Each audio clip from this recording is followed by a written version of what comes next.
Boom. And he kind of separated, distanced, pattern interrupt, slowed the moment down, looked away, and then came back. And he didn't address the word. It's a fine line, isn't it? To be a parent leader, to have that authority and have that respect, while at the same time having a relationship and a connection with our children and not being what I call a dictator parent. Is it that challenging, or is it a matter of being the leader that we are supposed to be? Hey there, parents. If we haven't met, my name is Jesse, and I share tips, strategies, and tools to help parents break those generational cycles, release that parenting guilt, and build a connection with their kids that lasts forever. And in this reaction video, it's not a first time reaction because it's something that I've seen many, many, many times, but it's one of the most powerful speeches from Rocky. It's from Rocky Balboa. You know it. You've seen it. It's where he's talking to his adult son who kind of goes off about him getting into this new fight, and he's suffering being, Rocky's son. And it was always a battle for him to get his own success. And this is a speech where the son confronts the father, but the father shares his wisdom and his pain and his struggles with his son to ultimately use his own pain to help guide his son. And that's what we're going to look at. Let's get into it. I'm so excited. It's like my hands are sweating. It's like I'm getting ready for a big fight or something. Let's go.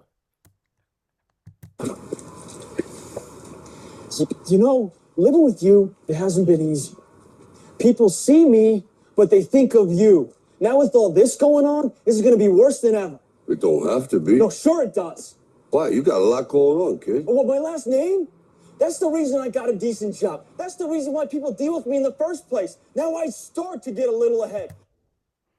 By the way, whoever casted this kid for Rocky's adult son, spot on. And his performance with his face, I know a little bit about having asymmetrical faces, right? But well done on whoever cast this and his performance.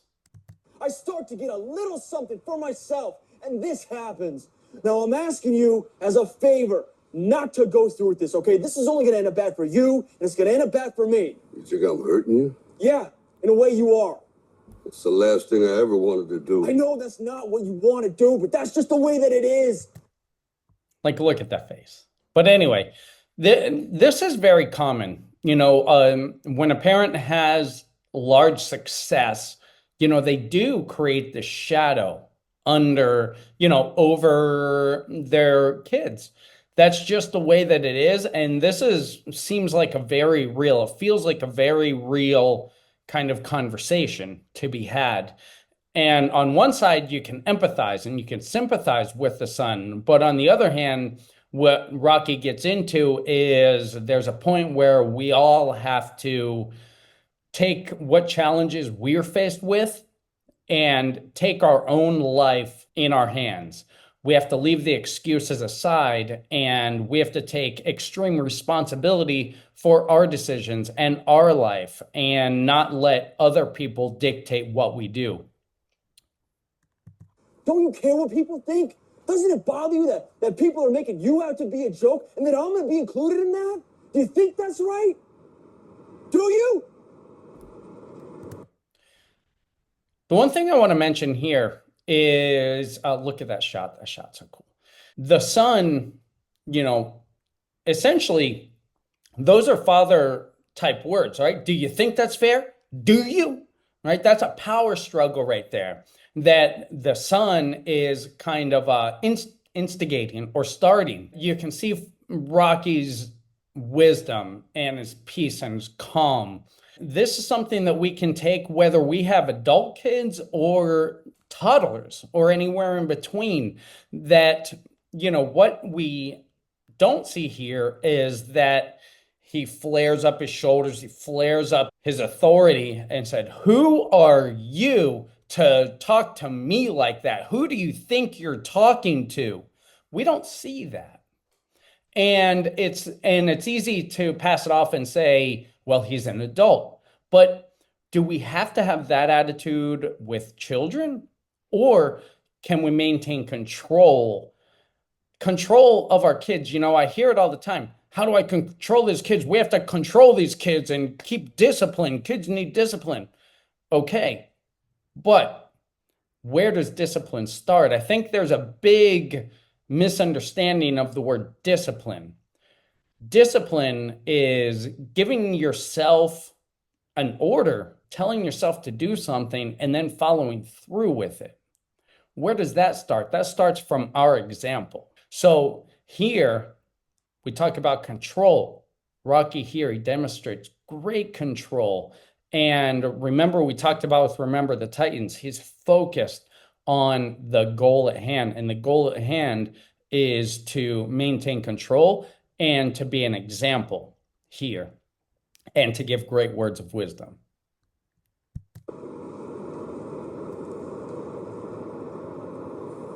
You ain't gonna believe this. But you It's such a real feeling. And look at this. I want to go back so you can see the tension. And you can almost tell in Sylvester Stallone's performance that, you know, he was battling. And that's what happens with our kids. They know those buttons to push, right? But he's battling, blowing up, and encountering this confrontation at the level his son is at, or calming down. You can see that here. And sometimes it just takes that little bit for us to step back and regulate ourselves. Do you?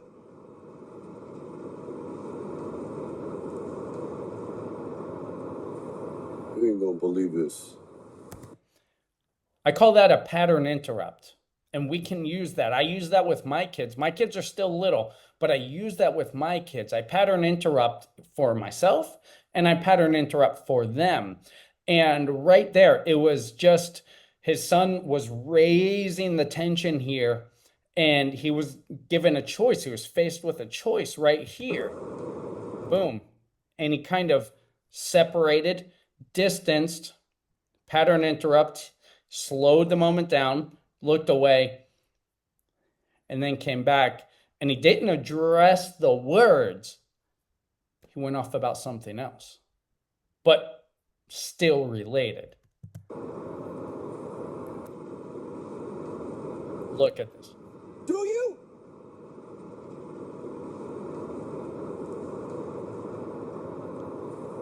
You ain't gonna believe this. But you used to fit right here.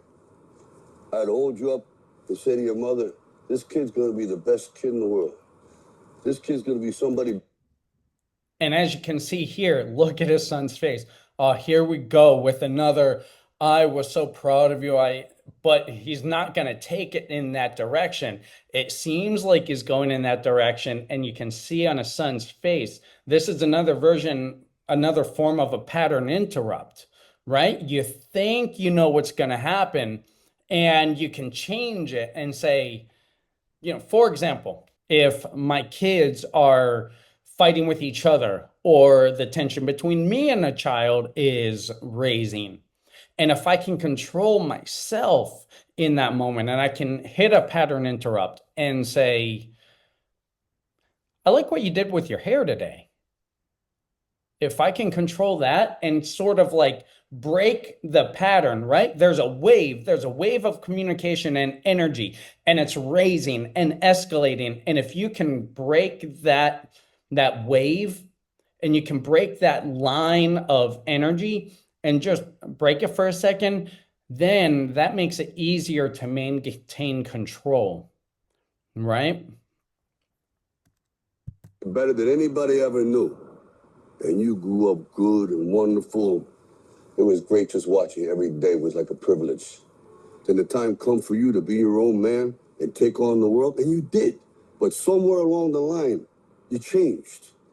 You stopped being you. You let people stick a finger in your face and tell you you're no good. And with Things got hard, you started looking for something to blame, like a big shadow. Now we're getting to the best part coming up, but I want to share something that he did that we can take away as parents. And I mean, because I've used these lessons in my own parenting many times, right? I go back to this a lot. He didn't combat that confrontation and he didn't say what you should do, right? He started with a story. Stories are so powerful because they give lessons, but they help the listener to receive those lessons because they are connecting the dots.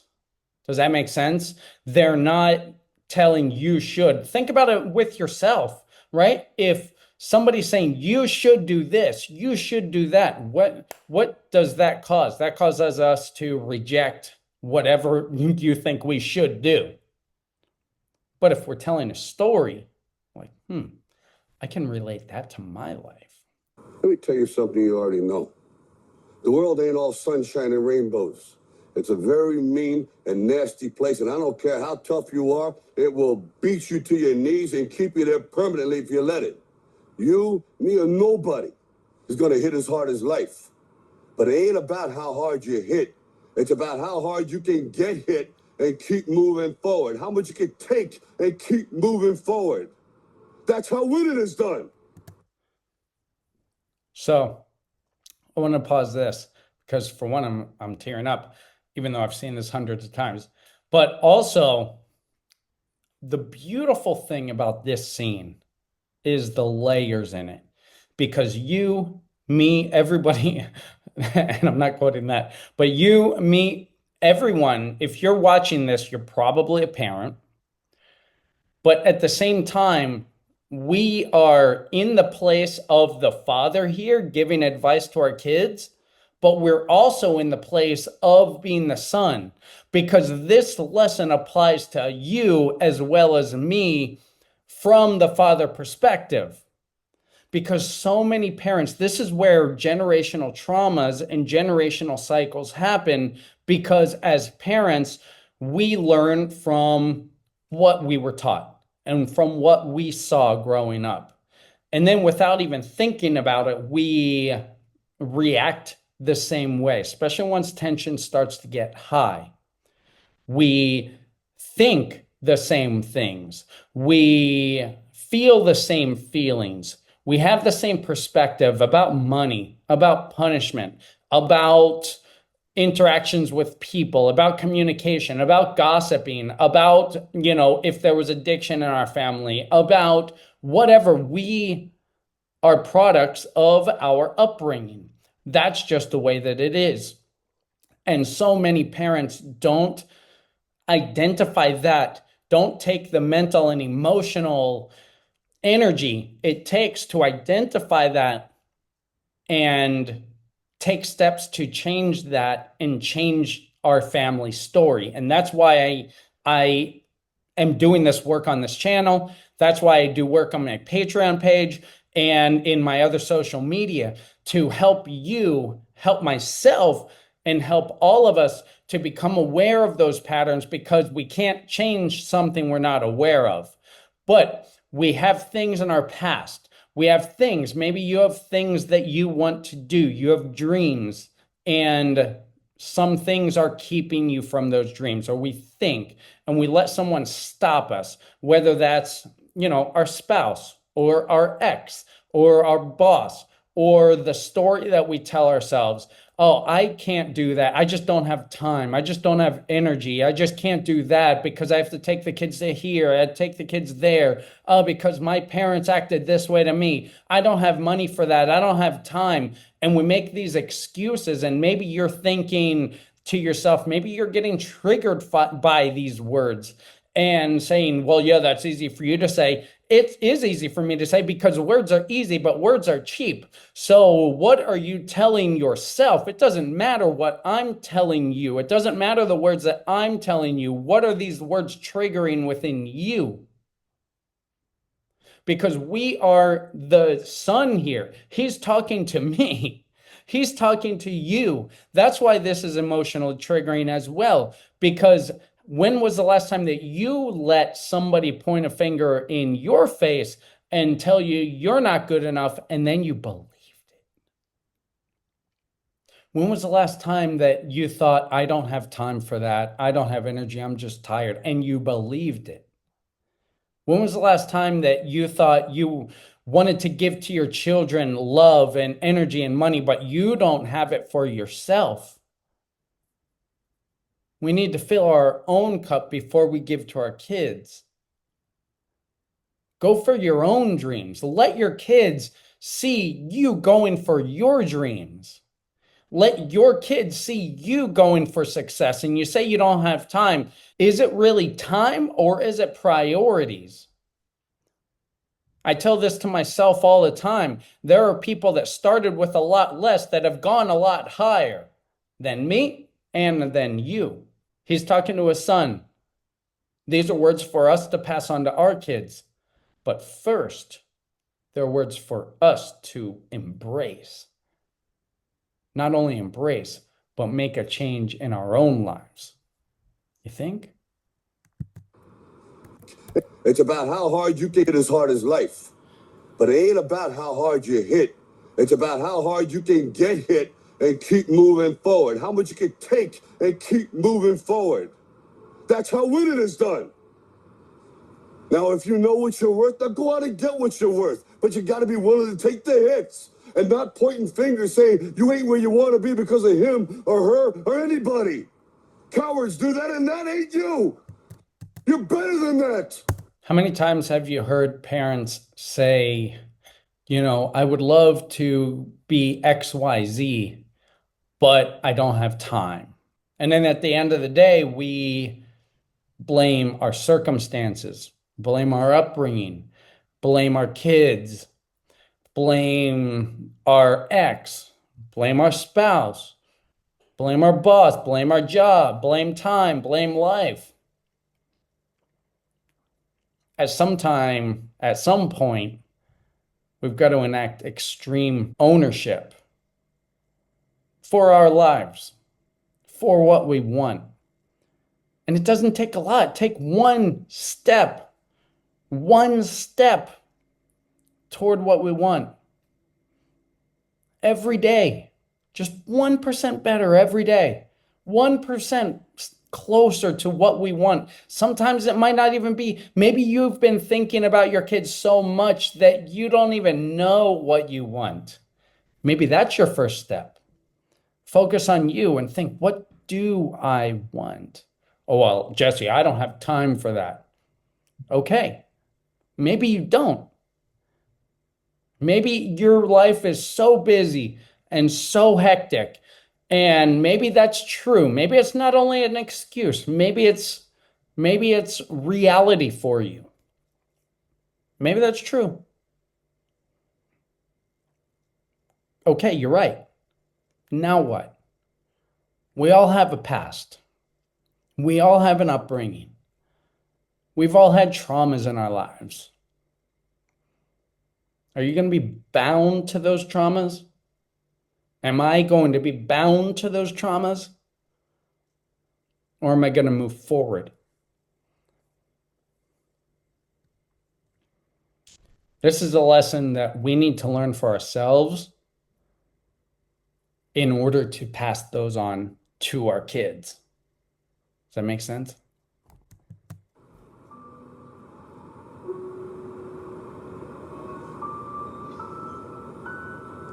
I'm always going to love you no matter what. No matter what happens. You're my son, you're my blood. You're the best thing in my life. But until you start believing in yourself, you ain't going to have a life.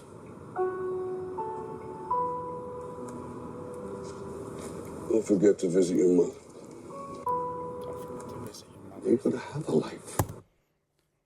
And we wrapped it up with love. And this is something also, a little tactic in parenting that works. Sometimes my son is a little firecracker. And sometimes it blows up, and sometimes it triggers me, and then we blow up on each other. Or sometimes he blows up and it's hard to get him down. And sometimes it's with my daughter, sometimes it's with me, sometimes it's with you.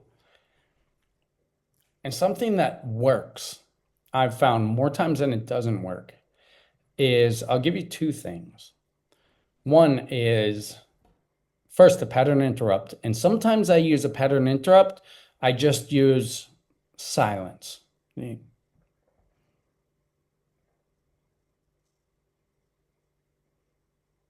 Just like that. Do you want a hug? Just those words right there. Maybe they say no, and that's okay. My son usually says yeah. Sometimes it says no.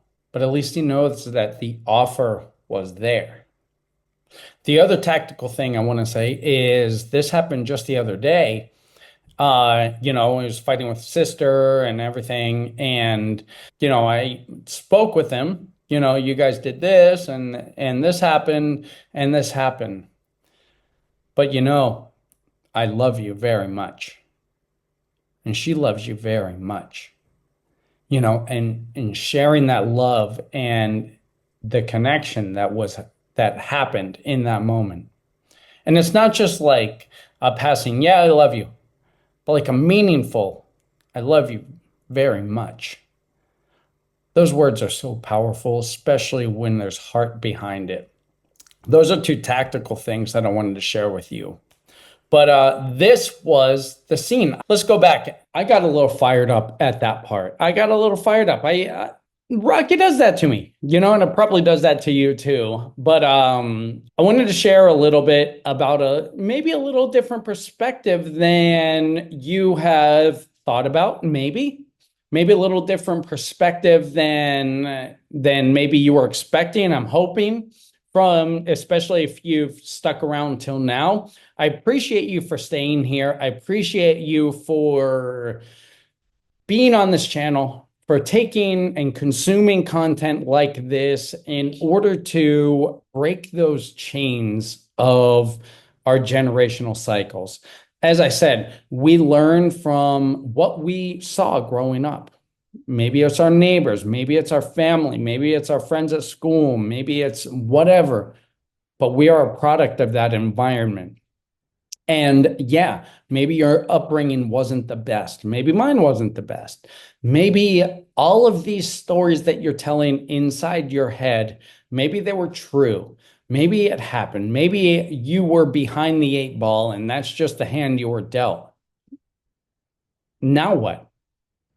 We all have a hand to be dealt. What are we going to do with that hand? That's the question. You can be right, or you can look for solutions and look for a way out. You can look for a way to get better. You can look for a community to join. You can join my Patreon community. But either way, find a way to get 1% better every day for you, for your kids, and so you can be the one to change the direction of your family tree forever.